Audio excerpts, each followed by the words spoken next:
समा पॉडकास्ट के साथ मैं हूँ फलक चौहान और आज हम बात करेंगे कि चांद ग्रहण के किसी भी इंसान पर पॉजिटिव या नेगेटिव मुमकिन असरात क्या हो सकते हैं, क्या नहीं हो सकते। और जो मिथ हम डेली लाइफ में सुनते हैं अपनी सोसाइटी में कि प्रेग्नेंट ख़वातीन को इन चीज़ों से एहतियात करनी चाहिए, क्या वो उस बात में भी सदाकत है या नहीं है। इसके अलावा कुछ वज़ाइफ भी आपकी नज़र करेंगे ताकि आपकी ज़िंदगी के जो मसले मसाइल हैं वो तकरीबन हल हो सकें। हमारे स्टूडियोज़ में इसी हवाले से बात करने के लिए मौजूद हैं प्रोफेसर अब्दुल्ला भट्टी जो कि स्पिरिचुअल स्कॉलर हैं। अस्सलाम वालेकुम भट्टी साहब, कैसे हैं आप? वालेकुम सलाम, मेरी बेटी खैरियत से है? मैं बिल्कुल ठीक। भट्टी साहब, चांद ग्रहण के हवाले से सबसे पहले बात करते हैं। चांद ग्रहण के किसी भी इंसान पर मुमकिन असरात क्या हो सकते हैं और क्या नहीं हो सकते? औज़ुबिल्लाहि मिनश्शैतानिर्रजीम, बिस्मिल्लाहिर्रहमानिर्रहीम। सबसे पहली बात करोड़ों दुरूद पाक आका करीम पर, उनकी आल पे और उनके घराने पे, और इस दुआ के साथ कि अल्लाह ताला और आका करीम हमें अपनी गुलामी और अपनी कनीज़ी में शामिल कर लें। बात हो रही चांद ग्रहण की। ये वक्त ना आका करीम के दौर में भी आया था। आका करीम पे लखते जिगर हज़रत इब्राहिम जब फौत हुए तो चांद ग्रहण लग गया। ठीक है। तो लोगों सारों ने चांद ग्रहण या सूरज ग्रहण, लोगों ने सब ने कहा कि बच्चे की, आका करीम के बच्चे की उदासी में, गम में ये चांद ग्रहण या सूरज ग्रहण लग गया। तो आका करीम ने बड़ा क्लियर किया कि चांद ग्रहण या सूरज ग्रहण का लगना किसी की मौत, किसी की ज़िंदगी, किसी के वाक़यात, किसी के मुक़द्दर से इसका कोई तल्लक नहीं है। ठीक है। जब भी आसमान पे कोई निशानी ज़ाहिर हो, चाहे चांद ग्रहण की शक्ल में, चाहे सूरज ग्रहण की शक्ल में, तो फौरी तौर पे इबादत गाहों की तरफ रजू करना चाहिए, फौरी तौर पे इबादत की तरफ रजू करना चाहिए, सदका खैरात की तरफ जाना चाहिए, इस्तग़फ़ार की तरफ जाना चाहिए। जब हम सदका खैरात करके ये कहीं ना कहीं हम कह सकते हैं कि रब्बे ज़ुल जलाल को अगर निशानी दे रहे हैं तो खुदा ना करे रब्बे ज़ुल जलाल नाराज़ ना हो, वो कोई हमसे कोई इबादत और ना मांग रहे हों। तो अगर करीम ने फरमाया कि जब ऐसी सूरत हाल हो तो फौरी तौर पर मसाजिद का रुख करें। घरों में है तो आप, अगर सूरज ग्रहण है तो नमाज कसौफ, सूरज अगर चांद ग्रहण नमाज खसौफ, ये कि शम्स और चांद से उसका तल्लक है। तो दो नवाफिल पढ़े जाते हैं। दो नवाफिल में अक्सर ये होता है कि आप लंबी लंबी रकत, लंबा रकू, लंबे सजदे, लंबी लंबी सूरतों को पढ़ते हैं और मैक्सिमम ज़्यादा से ज़्यादा वक्त रब्बे हजूर के यहाँ गुजारते हैं ताकि रब्बे ज़ुल जलाल हमें माफ़ कर दे। फिर आका करीम फरमाते थे कि जब भी सूरज ग्रहण या चांद ग्रहण है तो सदका खैरात करें, इस्तग़फ़ार करें। क्या सदका खैरात होना चाहिए इस स्पेसिफिक डे में? बड़ा अच्छा आपने सवाल किया। बहुत सारे लोग जब सदका खैरात की बात करते हैं, कुछ लोग कहते हैं कि इतना गोश्त, इतना अनाज जाके फेंक दे सड़कों। मैं कहता हूँ कि सबसे मूसा अलैहिस्सलाम जब अल्लाह से तो मिलने गए ना, अल्लाह से पूछा, अल्लाह मियाँ अगर तू दुनिया में आए और अगर तुझे कहा जाए कि एक नेकी करनी है, और हम कंफ्यूज रहते हैं कि ये नेकी कर लें, ये कर लें, ये कर लें। अल्लाह मियाँ अगर तू दुनिया में इंसान बन के आए और तुझे एक नेकी का मौका मिले तो अल्लाह मियाँ तू कौन सी नेकी करेगा? तो मूसा अल्लाह ने पता कहा था, मूसा अगर मैं दुनिया में आऊँ इंसान बन के और मुझे कहा जाए सिर्फ एक नेकी, तो मैं किसी भूखे को खाना खिलाऊंगा। वहाँ पे ये नहीं था कि भूखा मुसलमान हो, भूखा हिंदू हो, भूखा ईसाई हो, जानवर हो, दरख्त हो, परिंदा हो, ज़मीन हो, कोई चीज़ जो भूख में मुब्तला है, चाहे कोई भी इंसान, जानवर, परिंदा है, तो मैं कहता हूँ कि आपके दाएं बाएं, आपके दाएं बाएं। फिर एक और बात है सदका खैरात की। आखिर करीम से किसी ने पूछा कि या रसूलल्लाह, सदका खैरात जब हम करें तो हम उस पर क्या मलूज़े ख़तर रखें? आखिर करीम ने पता है फरमाया था, सदका खैरात उसको दो जो आपके सबसे करीब और सबसे अजीज़, करीब वल्ला गली, पड़ोसी, आपके सर्कल में जो पड़ोसी और अजीज जो रिश्तेदार हैं आपके। यहाँ मैं कहता हूँ कि हमारे घरों में जो सदका खैरात के वाले से गलतफहमी होती है कि आप बाहर सड़कों पे, अस्पतालों में और चैरिटी खानों पे, ओल्ड हाउसेज में, फलां हाउसेज में बड़े लाखों रुपये देते हैं। आपके घर में जो मुलाजिम, उनकी फ़ीस नहीं है, उनकी दवाई नहीं है, उनका खर्चा नहीं है, उनकी बीमारियाँ, उनकी परेशानियाँ हैं, उनके पास कपड़े नहीं, उनके पास खाना नहीं है। बाहर आप करोड़ों रुपये खर्च करते हैं, लेकिन अगर आपके मुलाजिम घर के, अगर उन पर आप खर्चा नहीं करते तो कहीं ना कहीं ये काबिल गिरफ्त बात है। हमें सदका खैरात करते वक्त अपने मुलाजमों का ख्याल रखना है, अपने पड़ोसियों का ख्याल रखना है, अपने खानदान में जो बेवाएं हैं, यतीम हैं, मसाकीन हैं। फिर मैं कहता हूँ कि अनाज की शक्ल में आप, अगर आप खर्चा देती है ना, आटा दे दे, चावल दे दे, घी दे दे, ये मुख्तलिफ दे दे। अगर आप अनाज की शक्ल में देते हैं, कपड़ों की शक्ल में देते हैं, तो वो बेहतरीन सदका है। बट साहब, चांद ग्रहण के हवाले से क्योंकि हम बात कर रहे हैं, आपने नमाज कुसूफ का भी बताया, लेकिन कौन कौन सी तस्बीहात पढ़ी जा सकती हैं चांद ग्रहण के टाइम पे? इस्तग़फ़ार, अल्लाह के नबी ने फरमाया कि पहली बात है इस्तग़फ़ार अल्लाह को सबसे ज़्यादा पसंद अमल है। लेकिन अगर आसमान पे कोई निशानी आ गई है, आसमान पे, हालांकि सच ये है कि कभी चांद आ जाता है ज़मीन और दरमियान में, कभी ज़मीन आ जाती है सूरज और चांद के दरमियान, साइंटिफिकली तो ये है। लेकिन आका करीम फरमाया जब भी आसमान पे कोई निशानी ज़ाहिर हो तो फौरी तौर पे इस्तग़फ़ार की तरफ जाएं। अस्तग़फ़िरुल्लाह जो है ना, मैं कहता हूँ कि अस्तग़फ़िरुल्लाह से बड़ी तस्बीह कोई नहीं है। अस्तग़फ़िरुल्लाह जब पढ़ते तो आप अल्लाह को खुदा मानते हैं, रब मानते हैं। रब मानने के बाद जब आप इस्तग़फ़ार करते हैं, इस्तग़फ़ार करें, कुरान पाक पढ़ें, ज़िक्र अस्कार करें, नवाफिल पढ़ें, और नवाफिल पढ़ने के बाद सदका खैरात करें। करें। ये ठीक वो है। अदाएँ हैं, ये वो इबादत है जो रब के यहाँ कबूल होती हैं। ठीक है बड़ी साहब, अक्सर हमने ये भी सुना है कि जब चांद ग्रहण या सूरज ग्रहण हो तो काला जादू करने वाले, अमलियात करने वाले बहुत ज़्यादा एक्टिव हो जाते हैं। बेटा चाँद क्या काला जादू असरात होते हैं, कौन कौन सी ऐसी चीज़ें हैं जिसके उस टाइम पे हमें बचना पड़ेगा बड़ा कि अच्छा हम पे कोई जादू ना हो? अच्छा सवाल आपने जादू होता कैसे है?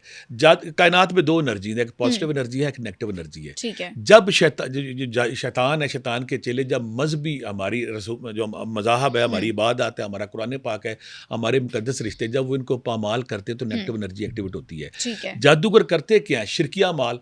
हाँ। तो और इन दिनों में ना ये शैतान एक्टिव हो जाते हैं कि ठीक ये है। शैतानी उन एनर्जी को एक्टिव करना है ना, तो फिर ज़्यादा से ज़्यादा ऐसे रखते हैं, लोगों पे जादू भी करते हैं फिर। ठीक है। अच्छा, आज का जो हमारा प्रोग्राम करने का मकसद भी भट्टी साहब यही है कि हम अपने नाज़रीन को अवेयर कर सकें ताकि वो इस तरह के शैतानी अमलियात या जादू टोने से बच सकें, क्योंकि बहुत सारे ऐसे लोग, मासूम लोग होते हैं, सादा लोग अवाम है हमारी, और वो ऐसे ही लोगों के चंगल में फंस जाते हैं जो उनसे पैसे भी बटोरते हैं और उसके बाद उनको शैतानी अमलियात की तरफ भी धकेल दिया जाता है। भट्टी साहब, बहुत सारी सोसाइटी में ज़ाहिर है खुराफात भी हैं। प्रेग्नेंट ख़वातीन के लिए ना हमारी बड़ी बूढ़ियाँ कहती हैं कि जब चांद ग्रहण या सूरज ग्रहण लगे तो उस टाइम पे तुमने एहतियात करनी है, छुरी से कोई चीज़ काटनी नहीं है, गिरा नहीं लगानी है, कैंची नहीं चलानी, सुई नहीं कैंची नहीं चलानी। चलानी, सुई नहीं, सुई से कोई सी नहीं सकते आप। और इसके अलावा एक और भी चीज़ जो मैंने भी नई नई सुनी है वो ये है कि जो प्रेग्नेंट खातून होती है उसके शोहर को भी यही सब एहतियात करनी पड़ेगी। अब जो शोहर होते हैं, आजकल तो वैसे औरतें जो होती हैं वो भी काम कर रही होती हैं, तो वो सब कुछ छोड़ के बैठ जाएं, ये कैसे पॉसिबल है और क्या ये मिथ है, इसमें कोई सदाकत है या नहीं है? क्योंकि हज़ारों साल से हमने हिंदुओं के साथ यहाँ ज़िंदगी गुजारी है। हाँ। हमारी तहज़ीब ने हिंदू तहज़ीब की कोख से जन्म लिया है। ठीक है। तोहम परस्ती, ये शैतानी कुत्तों को राज़ी करना और हाँ। ऐसी तोहमात करना, ये हिंदू तहज़ीब का हज़ारों सालों से ख़ासा रहा है। ठीक है। सच ये है कि मैं जिस गांव में पैदा हुआ हूँ, मैं जिस गांव में हूँ, उस गांव में एक भी इस तोहम परस्ती को, रूहानियत को, तसव्वुफ़ को नहीं मानता।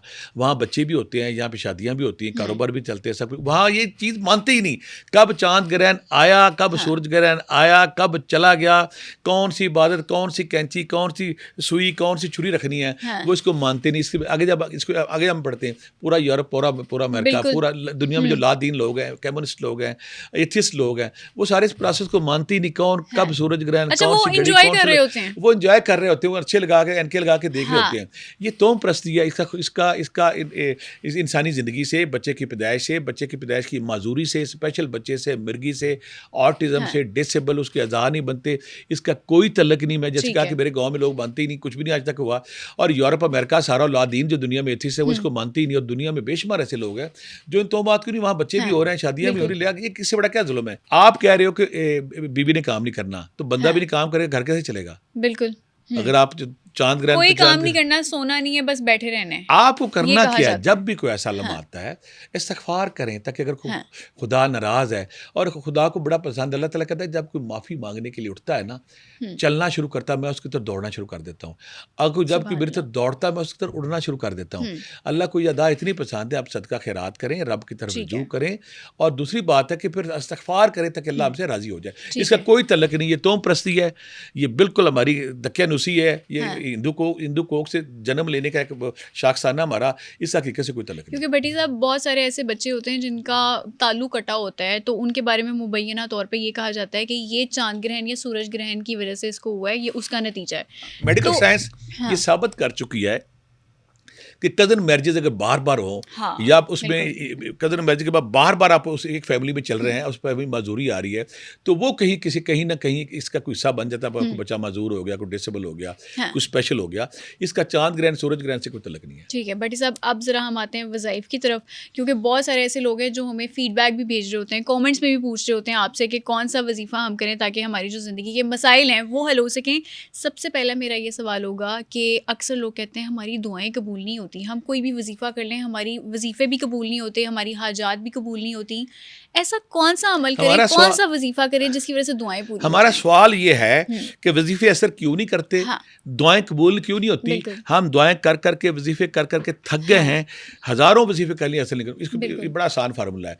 कुरान पाक में अल्लाह ताला फरमाते हैं, हज़रत नूह अलैहिस्सलाम से हम कुरान से रोशनी लेते हैं। अल्लाह ताला फरमाते हैं कि ऐ नूह, तुम इस्तग़फ़ार करो, जब इस्तिग़फ़ार करोगे मैं आसमान से बारिशें बरसाऊंगा।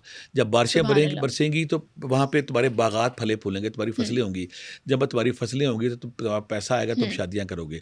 अल्लाह ने फार्मूला के दे दिया, अगर तुम चाहते हो आसमान से बारिशें बरें, तुम्हारे बागात फलें, तुम्हारी फसलें होंगे, उसका एक ही तरीका इस्तिग़फ़ार करो। यानी कि सबक ये हमें मिला है। अगर हम चाहते हैं कि हमारी दुआओं में, हमारे वजीफ़ों में असर नहीं है, तो हम अपने ज़िक्र अज़कार में अस्तग़फ़िरुल्लाह शामिल कर लें। 300 बार कर लें, 500 बार कर लें, 1000 बार कर लें। यहाँ पे एक मौला कायनात हज़रत अली, बाज़ को हज़रत अली रज़ी अल्लाह तआला अन्हु से, बाज़ को हज़रत उमर फ़ारूक से एक बड़ा खूबसूरत कौल मनसूब होता है कि वो कहते हैं कि हज़रत उमर फ़ारूक फरमाते थे कि हमारी दुआएं ज़मीन और आसमान के दरमियान जाके अटक जाती हैं, ऊपर नहीं जाती। ठीक है। हम जो दुआ मांगते हैं ज़मीन आसमान के जब दरमियान खला में जाकर रुक जाती हैं। अगर आप चाहते हैं कि दुआएं आसमान की तरफ उठे तो उसके साथ दुरूद पाक लगाओ। जब हम दुरूद पाक पढ़ते हैं तो हमारी दुआओं को पर लग जाते हैं। बट साहब अब मैं कुछ ऐसे मसाइल आपके सामने रखूंगी जिसके आपने वजीफे बताने हैं ताकि जो लोग हमें देख रहे हैं उनको फ़ायदा पहुंचे। बहुत सारे बे औलाद जोड़े होते हैं, बे औलाद लोग होते हैं जिनको औलाद का हसूल बहुत ज़्यादा ज़रूरी हो जाता है और वो दुआएं मांग रहे होते हैं, वजीफे कर रहे होते हैं, उनके लिए क्या वजीफा होगा? या मुसव्विर हो, या खालिक हो, या बारी हो। अल्लाह तो पूरी कायनात का मुसव्विर है, पूरी कायनात का खालिक है, पूरी कायनात के मुर्दों में जान डालता है। या मुसव्विर हो, या खालिक हो, या बारी हो 500 बार। ठीक है। या बर्र हो, या बदी हो 500 बार। ठीक है। या रकीब हो, या हफीज़ हो, अल्लाह मेरे जिस्म को पाक कर 500 बार। और ख़वातीन के जो 18 का मसला, ख़वातीन बेहतर समझेंगी, जिनके बच्चे अबॉर्शन होते हैं, ज़ाया होते हैं, वो अगर पानी पे सूरह शम्स कुरान पाक की 11 बार दम करके पिएं, उससे उनकी ये जो बांझपन है, ये अठाई ख़त्म हो जाता है।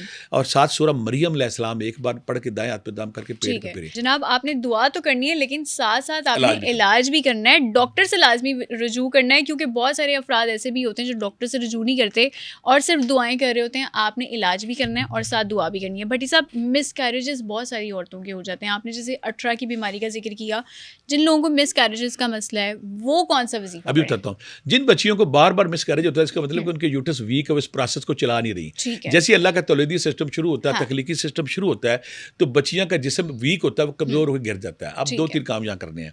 एक शटांग अजवैन लेनी है, एक शटांग काली मिर्च लेनी है। इसमें वो तासीर है, ताकत है कि औरत के वजाना यूरन को, यूट्रस को ताकतवर करती है। ये अजवैन काली मिर्च ले ली, इस पर सूरह शम्स 41 बार पढ़नी है एक ही दफ़ा, और साथ एक बोतल पानी रख लेनी है। ठीक है। सूरह शम्स 41 बार, सूरह तारिक 101 बार, और सूरह मोमिनून की आखिरी 4 आयात 11 बार, सूरह मरियम 1 बार। ये एक ही दफ़ा पढ़ना, दोबारा नहीं पढ़ना। ठीक है। ये अजवैन काली मिर्च ग्राइंड करके चुटकी नाश्ते के बाद खानी है।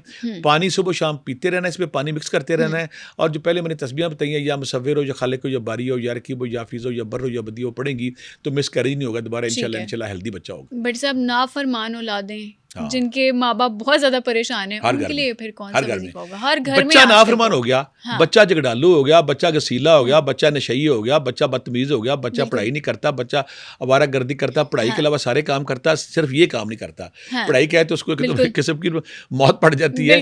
बाकी सारे काम खेलेंगे, मोबाइल यूज करेंगे। यहाँ बेटा एक और क्लियर कर दूं, देखने वाले वीडियो गेम की आपने बात की, मेरे पास पिछले 1 महीने से 2-3 केस ऐसे हैं बच्चियों को, वो कहती रात को ना हमारे को चीज़ नजर आती, कोई जिन्न, कोई भूत दीवार पे खड़ा है, ये खड़ा वो खड़ा है। मैंने इस पर बड़ा गौर किया, उस पर कोई ऐसे भी मसला नहीं था। मैं अपने देखने वालों को अवेयरनेस देख रहा हूँ ताकि वो इस पे ध्यान दे। मैंने बड़ा किया, कोई जिन्न भूत, कोई असेब, कोई जिन्न कोई नजर नहीं था। तो तहकीक जब की तो 3 बच्चियां जो मेरे पास आई थी, एक बच्चा 2 बच्चियां थी, वो 15-15 घंटे पबजी और स्क्रीन टाइम को दे रही थी। जब आप स्क्रीन को टाइम देते हैं, जब आप गेमें खेलते हैं, तो आप उस करैक्टर को अपनी जिंदगी में ले आते हैं। हेलुसिनेशन शुरू हो गई। तो लिहाजा ऐसी माएँ, ऐसे माँ बाप जिनके बच्चे कहते हैं हमें वो चीज़ नजर आ रही है, उनका फौरी तौर पर स्क्रीन टाइम कम करें ताकि वो ठीक हो जाए। अब मरा आ गया नाफरमान, गुसीले, लड़ाकू, झगड़ालू बच्चे। जहाँ भी ऐसे बच्चे हैं, पहली बात तो ये कि उनको लड़ाई मार कुटाई ना करें, उनके साथ काउंसलिंग करें, उनके साथ बात करें बैठ के, ताकि उनको बात करें, उनको मोटिवेशन दे कि यू आर वेरी स्पेशल। और बार बार कंपेयर ना करें, फलाना अच्छा है तुम बुरे हो, ये भी ना करें। और दिन रात नसीहत ना करें, वो आपसे भाग जाएगा। करना क्या है, एक तो पॉजिटिव काउंसलिंग करें, फिर या शहीद हो या अल्लाह, ठीक है, अल्लाह मेरे बच्चे को सिराते मुस्तकीम पे चल, या शहीद हो या अल्लाह 5 तस्बीहां, या रकीब हो या हफीज़ हो, अल्लाह मेरे बच्चों को हर बुरी चीज़ से महफूज रख 5 तस्बीहां, और ला हौल वला कुव्वता इल्ला बिल्लाह 3 तस्बीहां। और साथ अगर बच्चा पढ़ता नहीं तो सूरह अलम नशरा 11 बार पढ़ के दम करके पिलाएं, और अगर बच्चा नाफरमान है तो सूरह नसर इज़ा जा नसरुल्लाह 11 बार दम करके पिलाएं, से बच्चे पढ़ाई की तरफ आ जाते हैं। ठीक है। भट्टी साहब, बहुत सारे लोगों पे कर्ज भी इस टाइम चढ़ा हुआ है, वो अंडर डेथ हैं, तो अब इनका क्या इलाज है, कैसे कर्ज से निजात हासिल तो करेंगे, बड़ा कौन सा कर्ज चाहे वजीफा? K2 पहाड़ जितना हो गया, माउंट एवरेस्ट हाँ, जितना हो गया, हाँ, K2 इतना कि आपकी सांस नाली बंद हो गई है, हाँ, इतना कर्जा आप पे है। 2-3 यहाँ पे मैं चीजें बताऊंगा। पहला काम आपने करना है, या रज़ाक को या बासित हो या वहाब हो। ठीक है। अल्लाह तो पूरी कायनात को रिज़्क देता है, उनको रिज़्क फरावानी देता है, उनको अरबों रुपया देता है।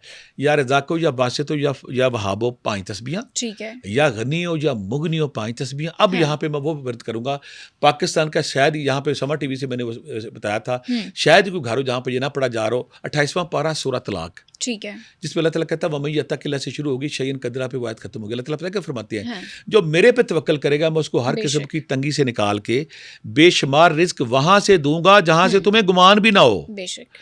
मेरे कहने पे जब लोगों ने किया, लोगों के घर, किसी को घर मिल गया, किसी को कोठी मिल गई, अच्छा। किसी को गाड़ी मिल गई, किसी को पैसा मिल गया, हाँ। नौकरी मिल गई।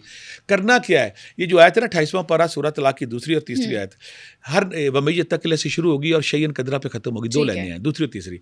हर नमाज के बाद 10 बार। ठीक है। अगर आप ये बना के अल्लाह की तरफ, अल्लाह मियां तूने कहा था मैं बेशुमार रिज़्क दूंगा, मुझे दे, हाँ, ये ठीक पढ़ना है। है। हाँ। या फिर वाह हो वाह खैर और राज़िकीन, कुरान पाक की बड़ी, अल्लाह तू बेशुमार रिज़्क देने वाला है, हाँ। वो हर नमाज के बाद 10 बार पढ़ें। अगर आप ये दोनों पढ़ते हैं, दिन में या रज़ाको या बासो या गनी या मुगनी पढ़ते हैं, और साथ अगर आप सूरह वाक़िया पढ़ते हैं, तो बड़ा मेरी ज़िंदगी में कोई एक केस भी ऐसा नहीं आया जिसकी वो कर्जा नहीं उतरा, क्या जिसके पास बात है। पैसे नहीं आए। हाँ। ये करें, पैसे भी आएंगे और K2 जितना पहाड़ भी उतर जाएगा। बट साहब अमीर होने के लिए फिर कौन सा वजीफा वो करेंगे? जो पीछे हमने रिपीट किया, अगर आप अमीर हाँ। होना चाहते हैं, हाँ। तो पहली बात है, अगर आप चैरिटी करेंगे, अल्लाह ताला फरमाते हैं कि मैंने तुम्हें अगर जो इनामात दिए उनको लोगों में बांटूंगा तो मैं तुम्हें और दूंगा। ठीक है। अगर आपके पास अल्लाह का रिज्क है तो दे, अगर रिज्क नहीं तो अपनी अच्छाइयां बांटनी शुरू कर दें। हाँ। होप देनी, अब ये अमल अपना लिया, फिर आपने जो चाहते हैं ना मैं अमीर हूँ, ईशा के बाद 11 दफ़ा दुरूशी पहले, ठीक है। 11 दफ़ा दुरूशी बाद में। जिसको नौकरी चाहिए, जिसको कारोबार चाहिए, नया कारोबार, पुराना कारोबार चले, मैंने जब भी इसको दिया वो कामयाब हुआ है।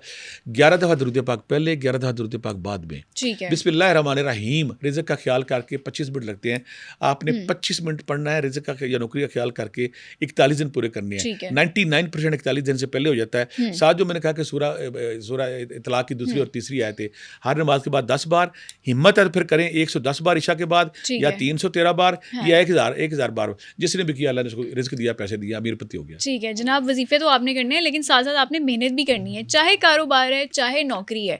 अगर आप मेहनत नहीं करेंगे तो फिर आपको तरक्की भी नहीं मिलनी, और उसके बाद आपको अमीर जो बनने के आपके ख्वाब हैं वो भी फिर पूरे नहीं होंगे, क्योंकि वजीफ़ा लाजमी करना है, मेहनत इसके साथ साथ और भी ज़्यादा ज़रूरी है। भट्टी साहब, लव मैरिज करने का क्या वजीफ़ा होगा? क्योंकि बहुत सारे घरों में ना आजकल लड़ाई झगड़े चल रहे हैं, ना लड़के की अब्बा मान रहे हैं, ना लड़की की अम्मा मान रही हैं, तो वो जो लड़ाई झगड़े हैं उनको कैसे सॉल्व करेंगे और लव मैरिज कैसे करेंगे?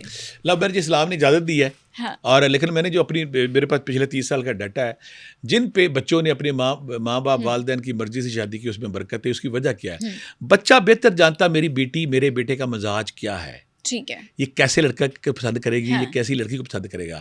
बंदा जब होता है ना बलूगत के टाइम में, लड़की लड़का, वो सिर्फ एक तो उसकी अट्रैक्शन, ग्लिटरिंग फेस देखता है, वो करेक्टर, सीरत, बैकग्राउंड नहीं देखता।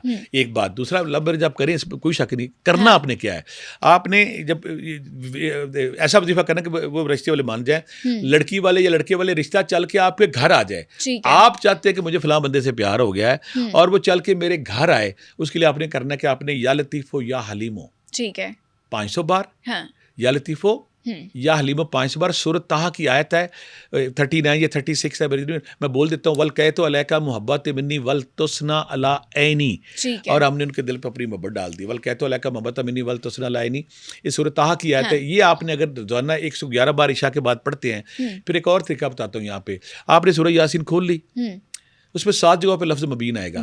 आप जब सूरज यासीन पढ़ते आते, जब मबीन आ गया, आपने मबीन को रिपीट करना है, मबीन मबीन मबीन मबीन मबीन मबीन, आगे चले जाना है, ठीक है। अगले को मबीन, यानी कि हर मबीन को 11 बार या 21 बार या 41 बार, लेकिन सूरज यासीन एक बार पढ़नी है। और आखिर में नाम लेना कि फ़लाँ फैमिली, फ़लाँ जो रिश्ता करना चाहता हूँ वो मेरी बात माने। ये 11 दिन 21 दिन कर लें, साथ या लतीफ़ो या हलीमो पढ़ लें, साथ जो मैंने सूरत ताहा की आयत बताई वो पढ़ लें, इंशाल्लाह ने रिश्ता मान जाएंगे, बल्कि रिश्ते का पैगाम आपके घर आएगा इंशाल्लाह। अच्छा भट्टी साहब, बहुत सारी लड़कियों के रिश्ते भी लेट हो जाते हैं, बच्चों के रिश्ते, लड़कों के रिश्ते भी लेट हो जाते हैं, तो फिर उनके लिए क्या होगा? अल्लाह का शुक्र है कि लोग ज़ात बरादरी से निकल गए हैं, और अल्लाह का शुक्र है कि लोग अब ना फराग दिल हो गए हैं और लव मैरिज को एक्सेप्ट करते हैं।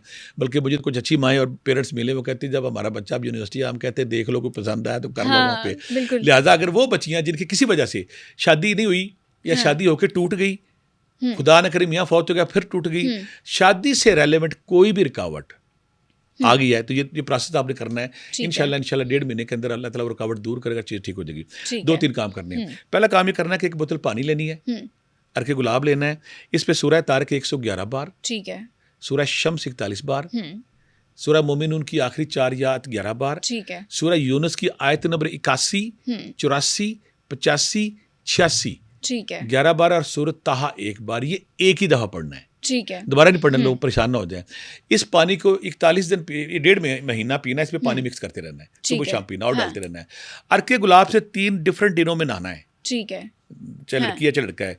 तस्बीह कौन सी पढ़नी है, रुकावट बंदिश अगर आ गई है तो, या लतीफ़ो या हलीमो ठीक है। 500 बार, या रकीबो या हफीज़ो 500 बार, ठीक है। या लतीफ़ो या अलीबो 500 बार, या रकीबो या हफीज़ो 500 बार। और कुछ बच्चियां घरों में जब आती हैं, लोग उनको पसंद नहीं करते, हाँ। जब वो आए तो उस दिन या अजीज़ो या सलामो या अल्लाह, ठीक है। या अजीज़ो या सलामो या अल्लाह 500 बार पढ़ें। हाँ। बच्ची के चेहरे पे निखार भी आएगा। यहाँ पे मैं एक टोटका भी बता दूं, वो मेरी बेटी है जो चाहती है जिस दिन रिश्ते देखने वाले आए तो एक टोटका उस दिन लगाना है, हल्दी बेसन मलाई और एलोवेरा। ठीक है। हल्दी, बेसन, मलाई और एलोवेरा मिक्स करके उसका मास्क बना लें, रात को चेहरे पे लगाएं, और साथ या अजीज़ो या सलामो या अल्लाह पढ़ें, ताकि मेरी बेटी मेरी परी के चेहरे पे निखार भी हो और रिश्ता पसंद भी हो। बहुत शुक्रिया। हमारे साथ मौजूद थे प्रोफेसर अब्दुल्ला भट्टी, जो कि स्पिरिचुअल स्कॉलर हैं। और आज का पॉडकास्ट करने का हमारा सबसे बड़ा मकसद यही था कि जो भी शैतानी अमलियात का शिकार हो रहे हैं, जादू जन्नात का शिकार हो रहे हैं, वो इससे बच सकें और किसी भी ऐसी चीज़ का शिकार ना हो जो उनको नुकसान पहुंचा सकें। फलक चौहान को दीजिए इजाज़त, अगले एपिसोड में दोबारा मुलाकात होगी। तब तक के लिए अल्लाह हाफिज़।